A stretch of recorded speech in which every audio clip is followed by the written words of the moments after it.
नमस्कार साथियों, स्वागत है आप सभी का आपके अपने YouTube चैनल यूपी संगम भाई एमडी क्लास पर। मैं लेकर आया हूं आज एक महत्वपूर्ण टॉपिक जिसका नाम क्या है साथियों, भाषाएं बोलियां। एक ऐसा टॉपिक जिससे अक्सर प्रश्न बनता है कि कौन सी बोली कहां बोली जाती है और कौन सी बोली किस अपभ्रंश से उत्पन्न हुई है। आइए उनके बारे में विशेष चर्चा करते हैं। देखते हैं भाई क्या है भाषा की बात करें साथियों। भाषा क्या है?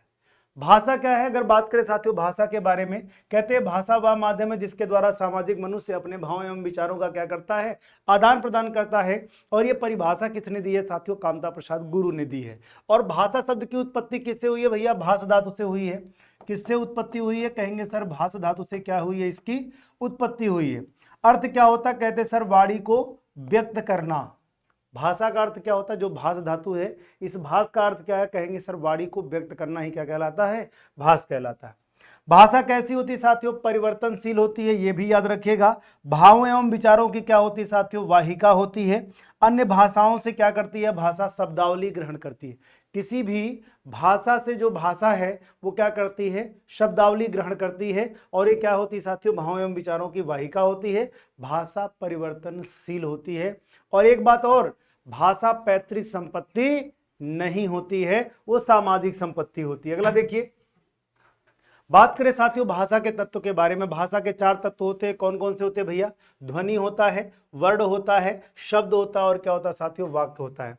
बात करें अगर ध्वनि के बारे में, कहा जाता है कि भाषा की मौखिक रूप से सबसे छोटी इकाई क्या है साथियों? ध्वनि है।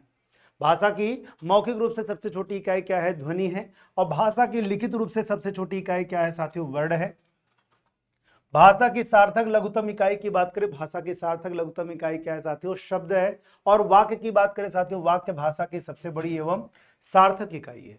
वाक्य क्या है साथियों? भाषा की सबसे बड़ी एवं सार्थक इकाई है। ठीक है, आगे देखिए अगला, भाषा के प्रकार की बात करें साथियों। भाषा के प्रकार मौखिक भाषा होती है, लिखित भाषा होती है और क्या होती है साथियों? सांकेतिक भाषा।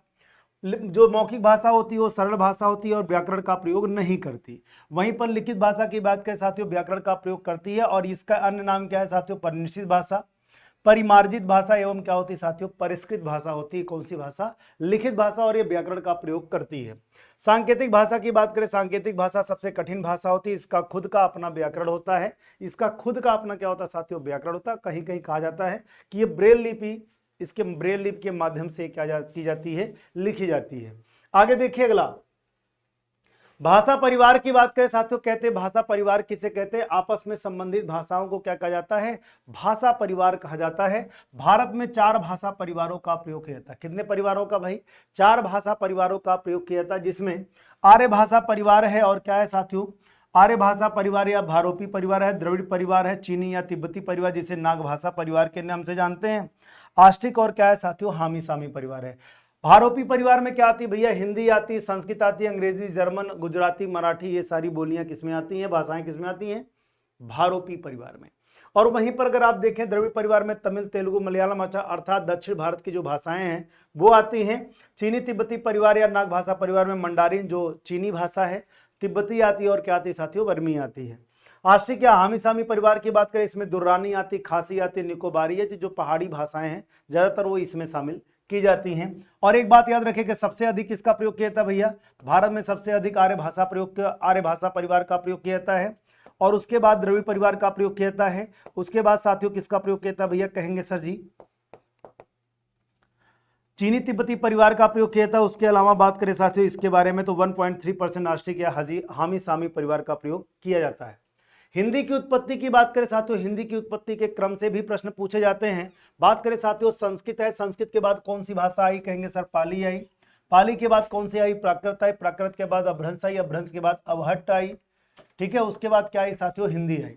या इसको दूसरे रूप में विस्तार से देखें तो वैदिक संस्कृत आई, लौकिक संस्कृत आई, फिर पाली आई, फिर प्राकृत आई, फिर अपभ्रंश आई और क्या आई लास्ट में? कहेंगे सर हिंदी आई थी। इसके अलावा साथियों आप चाहे तो ये भी जान सकते हैं संस्कृत है, संस्कृत के बाद पाली, पाली के बाद प्राकृत, प्राकृत के बाद अपभ्रंश है, अपभ्रंश के बाद सौरसेनी, उसके बाद पश्चिमी हिंदी, फिर क्या आती है साथियों? खड़ी बोली आती है। ये क्रम है, आप इनमें से कोई भी क्रम एग्जाम में पूछा गया है तो इसलिए याद रखिएगा जरूर से। आगे बढ़ते बात करें साथियों, आर्य भाषा के समय को लेकर भी प्रश्न आया एग्जाम में है, इसलिए इसको भी जरूर से जानिएगा। प्राचीन आर्य भाषा का जो समय माना जाता है 1500 ईसा पूर्व से लेकर 500 ईसा पूर्व तक, जिसमें रचनाएं किसकी प्राप्त होती है भैया? वेद की प्राप्त होती है। वेदों की रचना किसमें हुई थी? इसी काल में हुई थी भाई। संस्कृत के दो पार्ट होते हैं साथियों, वैदिक संस्कृत और लौकिक संस्कृत। 1500 ईसा पूर्व से लेकर 1000 ईसा पूर्व तक क्या आती है, वैदिक संस्कृत। 1000 ईसा पूर्व से लेकर 500 ईसा पूर्व तक क्या आती है, लौकिक संस्कृत आती है।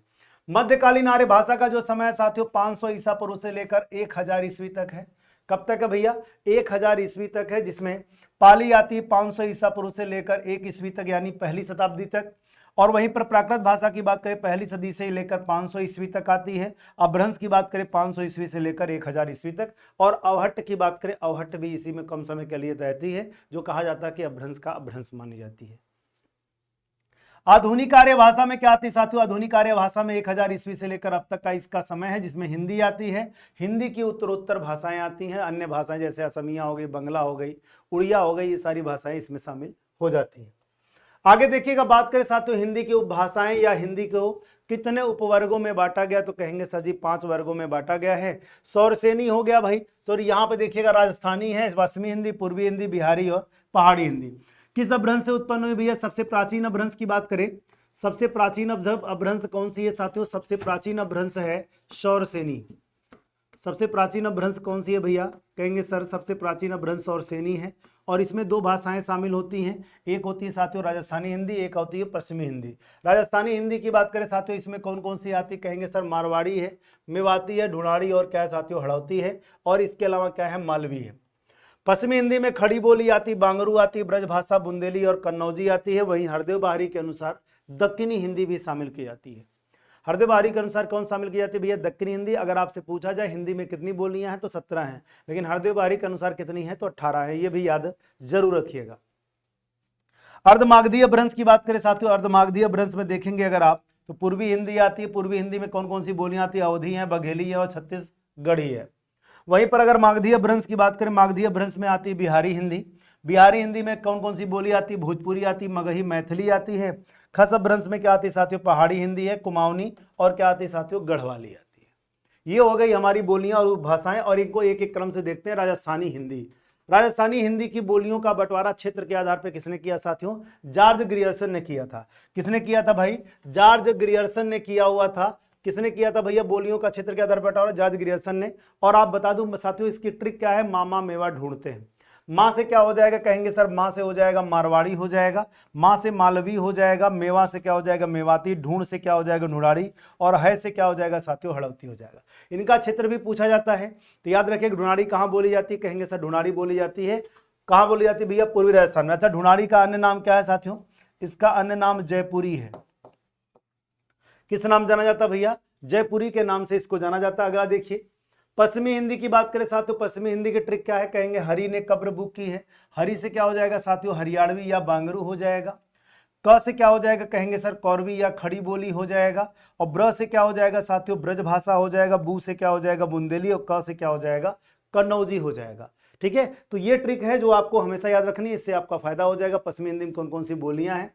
अब बात करते हैं साथियों इनके महत्वपूर्ण तथ्यों पर, जो महत्वपूर्ण उनके बारे में बात कर ले। जैसे बुंदेली का क्षेत्र है ललितपुर, झांसी, हमीरपुर, जालौन, महोबा, चित्रकूट, बांदा, अर्थात बुंदेलखंड का जो क्षेत्र है वहां पर क्या बोली जाती है, बुंदेली बोली जाती है। इसकी उपबोलियों की बात करें, अभी पीसीएस के एग्जाम में भी पूछा गया प्रश्न था, तो लोधांती, राठौरी है, बनाफरी और क्या है साथियों लोहाती है। ये बुंदेली के क्या है साथियों उपबोलियां हैं। प्रसिद्ध रचना की बात करें, प्रसिद्ध रचना परमान रासो है, आल्हा खंड है। और ये किसमें लिखी गई है भैया, बनाफरी में लिखी गई है।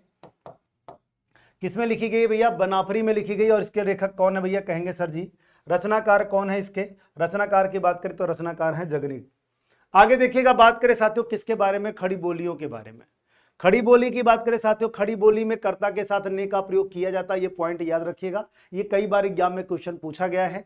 अन्य नाम इसका क्या है साथियों, वर्नाकुलर हिंदी है। वर्नाकुलर हिंदी किसने कहा था, कहेंगे सर ग्रियर्सन ने कहा था। ये बात जरूर याद रखिएगा, पूछा जा सकता है। इसके अलावा जनपदीय हिंदुस्तानी किसने कहा है, जनपदीय हिंदुस्तानी कहा है किसने साथियों, कहेंगे सर जी सुनीति कुमार चटर्जी ने कहा है। मुख्य क्षेत्र की बात करें मेरठ है, और क्षेत्र की बात करें मेरठ, रामपुर, बिजनौर, सहारनपुर है। ऐसे ही खड़ी बोली की बात करें साथियों, खड़ी बोली का जनक किसे कहा जाता है, कहेंगे सर अमीर खुसरो को। खड़ी बोली का जनक किसे कहा जाता है भैया, अमीर खुसरो को कहा जाता है। और पहला महाकाव्य जो लिखा गया साथियों वो प्रियप्रवास है। किसने लिखा भैया, अयोध्या सिंह उपाध्याय हरिऔध ने। अयोध्या सिंह उपाध्याय हरिऔध ने कहा। प्रसिद्ध महाकाव्य कौन सा, प्रसिद्ध महाकाव्य कामायनी है, और जो किसने लिखा था भैया, जयशंकर प्रसाद जी ने। आगे देखते हैं भाई ब्रज भाषा के बारे में। ब्रज भाषा का मुख्य क्षेत्र क्या है साथियों? कहेंगे सर मथुरा है। मथुरा, अलीगढ़, आगरा, एटा, कासगंज, बदायूं, बुलंदशहर, फिरोजाबाद, बरेली आदि जिलों में बोली जाती है। अन्य नाम की बात करें साथियों, अन्य नाम ब्रजी है, ब्रिजकी है, ब्रजबुली है। ब्रजबुली को क्या कहते हैं भैया?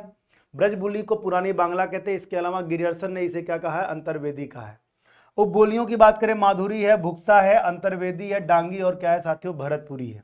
प्रसिद्ध कवि कौन है? सूरदास हैं। और एक कैसी बोली है साथियों? औकार बहुला बोली है। कैसी बोली है भैया? औकार बहुला बोली, जैसे आयो है, गायव है, लायव है, ये सब आ जाएंगे। लोकप्रिय छंद इसका कौन सा भैया? सवैया है, जिसमें कितने वर्ड होते हैं? 22 से 26 वर्ड होते हैं। ठीक है, आगे देखिएगा, बात करें साथियों पूर्वी हिंदी में।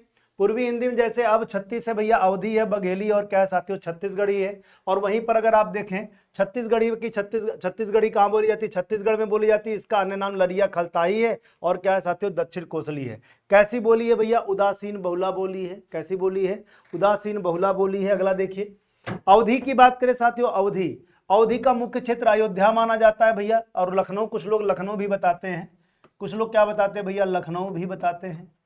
ठीक है, प्रसिद्ध कवि कौन है? तुलसीदास और जायसी है। प्रसिद्ध रचना कौन सी है? रामचरितमानस है। पहली रचना की बात करें साथियों, चंदायन या लोर कहा है। किसने लिखी है? मुल्ला दाऊद ने लिखी है। किसने लिखी है भैया? मुल्ला दाऊद ने लिखी, जिसमें किसका वर्णन है? लोरी एवं चंदा का वर्णन है।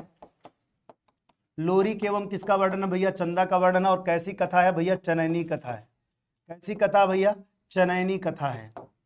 ठीक है, अन्य नाम इसका क्या है भैया? कोसली, मल्लिका और क्या है साथियों? साहिबी है। और इसके निजी छंद की बात करें, इसका निजी छंद क्या है? बरवय है।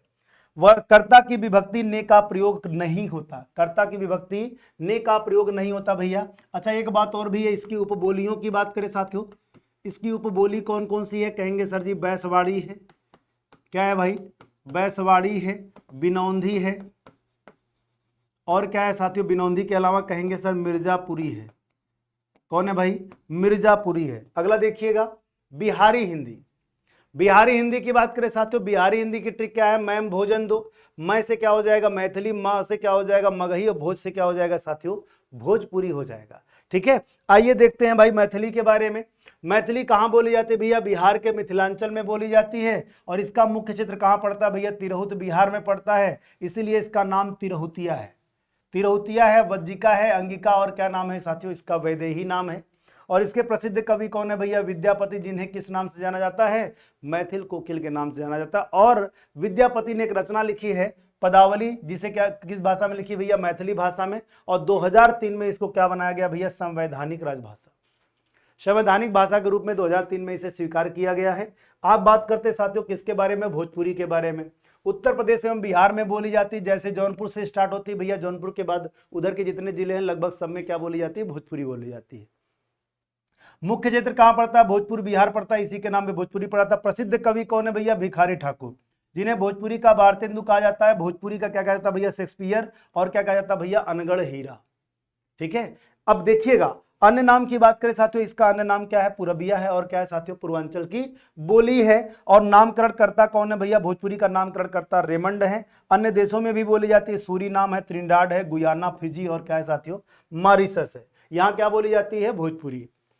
पहाड़ी हिंदी की बात करें साथियों, पहाड़ी हिंदी की ट्रिक क्या है? केजी है, के फार कुमायनी हो जाएगा और जी फार क्या हो जाएगा? गढ़वाली। ये कहां बोली जाती है? नैनीताल, अल्मोड़ा में। ये बोली जाती है हरिद्वार और गढ़वाल में। ठीक है, बाकी साथियों वीडियो कैसी लगी कमेंट सेक्शन में कमेंट करके बताइएगा जरूर से। और ये थोड़ा सा सेशन बढ़िया रहा आपके लिए, ताकि आप बढ़िया से इसको क्या कर सके? रिवीजन कर सके। बाकी अगर आप साथ तैयारी कर रहे हैं पेट की, तो अर्हता बैच के साथ अपनी तैयारी को बेहतर कर सकते हैं। करना क्या होगा? एमडी क्लासेस ऑफिशियल ऐप को डाउनलोड करने के बाद नाम और नंबर रजिस्टर करना है, जाना है साथियों पेड कोर्स में। जाने के बाद आपको यूपी संगम भाई एमडी क्लासेस को सेव करना है। उसके बाद क्या करना है साथियों? अपना पेमेंट करके जुड़ जाना है। ठीक है, thank you so much. Video कैसी लगी कमेंट सेक्शन में कमेंट करके जरूर बताइएगा। धन्यवाद।